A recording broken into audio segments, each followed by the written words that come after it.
Hi, I'm Ariel. And I'm Becca. And welcome to Wine Wednesdays. Hennessy on my lips, take a little sip, privacy on the door, I'ma make this shit grip. Icy. Thanks for tuning in to our Wine Wednesday episode. So Rebecca, tell us what we're going to be talking about today. Yes, so today we are going to be talking about everything you need to know about vendor relationships. Now this is kind of coming from our perspective as planners, so our fellow vendors that we love to work with, this one is for you, but you can also learn if you are planning a wedding and you're on the client end, you can learn some important things to keep in mind when you're watching weddings, when you're planning your wedding, and everything in between. So let's get started. So to get started, the most important thing when making any relationships with any vendors is connecting with them. That could be connecting with them in person, on social media, always networking. Whenever I go to the grocery store, I always feel like I have to look great because I never know who I'm going to meet. Again, it's all about that networking and building that. We have a preferred vendor list. I'll even go there. Mm-hmm. So basically, when we first started, it maybe had like 10 people on it. Yeah. So over the years, we've built that preferred vendor list to be well over hundreds and hundreds of vendors in all different categories. So making that connection, finding out about their business is very, very important, especially in the beginning stages. Yeah, and networking, you can, like you said, you can do it at the grocery store, you can do it at events, but just keeping that open mentality of like, hey, we might work together in the future. Yeah, absolutely. And that's, again, why maintaining them and having a good relationship with them is very important. Again, when it comes to vendors, they're going to be on your side. They're going to back you up. They're going to help you out. And if you tarnish that relationship, it could be detrimental to an event day. They could self-sabotage you, or not self-sabotage you. They could sabotage you, or they could literally, badmouth you to other people. And again, as we know in this industry, all it takes is one person. Yeah. Number 2, you want to trust their expertise. I know it's very easy, especially if you're the planner end of it, to want to control all the vendors and like tell them what to do. I don't know what you're talking about. Don't micromanage. It is, first of all, offensive to a vendor when they know what they're doing. They do it every weekend. And also, it's too much on you to micromanage, so just trust them. Let go, and just trust and let them do their jobs. Again, there's something to be said about guiding them and making sure that we're all in cahoots. Because again, we're basically on a wedding day or an event day. It's like an oil machine having all these vendors, or better yet, it's a car, okay? Better way to visualize. So when one part isn't working together, basically that car doesn't even run. Yeah. So when it comes to your event day, trusting their expertise, guiding the vendors, making sure that everybody's aware is one thing, but micromanaging them, like watching over their shoulder. I mean, I know we see it a lot when it comes to our clients, and we do our best to make sure that they can, actually enjoy being a guest. But as a vendor to vendor, you don't want to be micromanaging the team. Mm-hmm. Again, they were hired for a reason by your client, so just trust them. Yeah. So the next one is good communication. So obviously, as planners, we know that we need to communicate pretty much with every vendor when they're allowed to come to the venue, when they have to leave, all the ins and outs, and they need to communicate to us about what they need. Like, do they need an electrical outlet? Do they need a meal? Yeah. Do they have any dietary restrictions or any allergies? Again, we have to work as a team so then we can all be aware and everything goes off without a hitch. Exactly. And with that, the next thing is working together, but also knowing their communication methods. A big thing that Ariel and I are great on is office hours. We really make sure we're not bothering vendors unless it's an emergency after hours, because they have their office hours, they have the time when we can set up a communication plan, we can set up times when we can talk, but just don't overstep and constantly be bothering them. But if you do have some questions, like definitely schedule a meeting to get that taken care of, but just having an overall plan and timeline can really help the cohesiveness of the event.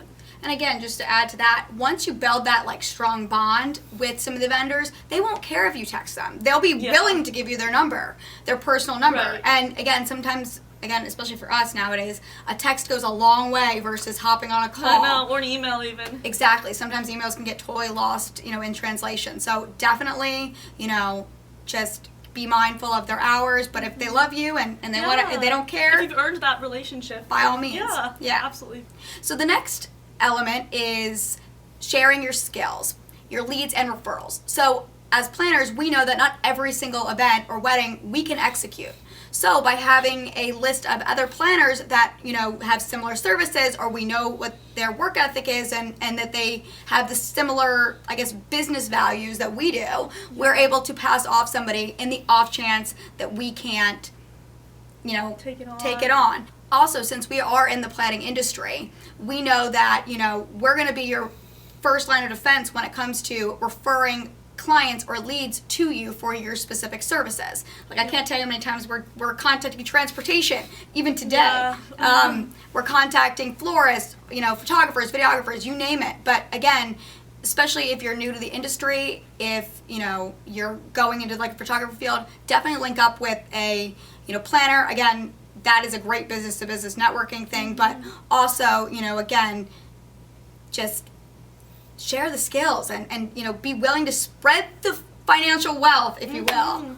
Yeah, exactly, and teach them some stuff. There's so many things I've learned about floral arrangements and different tips and tricks that vendors have told me that have actually saved some events. So definitely share what you've learned and talk with each other, because it overall just benefits all of your clients. So yeah, I agree. I mean, even for being in a planner and being in the industry for so long, there's things that I don't even know, little tiny hacks.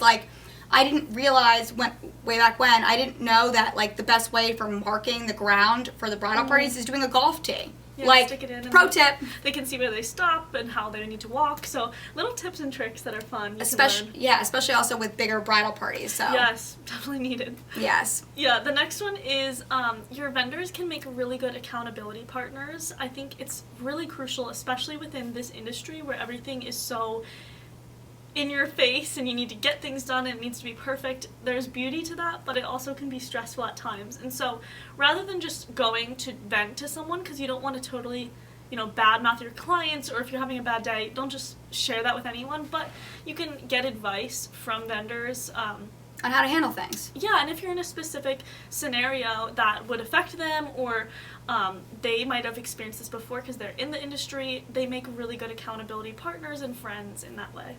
Yeah, exactly. I mean, again, I don't think that we really complain about our clients, No. but there's some situations that we don't necessarily know how to handle. Yeah, because it's something that, we haven't handled before or come across before, especially after COVID. A lot of us were all going business to business, working with each other to see what one person did. Are you going to do a rescheduling fee, and so on and so forth. So again, we bounce ideas off and things like that, but again, it might be a specific scenario that you need assistance with. And again, if you have a great relationship, people are more than willing to help you.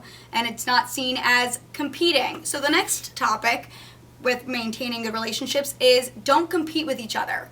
It's not supposed to be a competition. It's supposed to be something where you both help each other out. As in, you scratch my back, I scratch your back, and everybody's happy. It shouldn't be something where, because I'm a planner, I'm seen as the bad guy because I'm going to come in and change your schedule. That's not it at all. We don't try to compete with it. We don't step on, their shoes. They don't step on our shoes, regarding it. And a lot of times, it's, especially when it comes to the timeline, we're negotiating things. And again, it's all about that great relationship and making sure that, you stay within your lane, and they sit within their lane, I guess. Exactly, and having your clients' needs... I was going to say them in the nicest way possible. Yes, of course. Everybody has their clients' needs at hand. They just definitely want to make sure they are working for their client and doing whatever they can. Photographers are worried about getting the right pictures. We're worried about everything going according to plan. The venue is making sure everything's going to the guidelines. And so, in a way, we all do kind of have our own goals, but overall it's for the love of the bride and groom. And so, really making sure that you're not competing, like Ariel said, and just having fun with it. Which is the next and last one, which is keeping in touch with your vendors. Definitely, Ariel and I have made so many friends of our vendors. We love them. We literally get together for drinks sometimes. And it helps not only just to have a fun friend who knows the industry well and you can hang out and have something in common, but you can keep them in mind as they will with you for future events. And potentially you guys can go to shows or expos together. Rebecca, let's be real here. When it comes to all of our friends and everything like that, we just need somebody to talk to the industry about, because families, our significant others, they're sick of it. So Yeah, they get it. that's the real reason. No, I'm just kidding. But yeah, again, they are lifetime friends. Many of our vendors that I've worked with, they'll be doing our weddings and things like that. Also, you know, they're at our parties, like our holiday parties and stuff like Yeah. that, because we built that relationship, and we also get to see them grow too. And we're happy for them when something Yeah. successful happens for them, and you know, vice versa too. Yeah, so it's a beautiful relationship that you can cultivate. We're going to be talking more a little bit later about the client end of this. So stay tuned for that. We have tons of different content about the wedding planning process and about all things vendors and more interviews. So definitely stay tuned for that. But thank you guys so much for watching. We'll see you next week.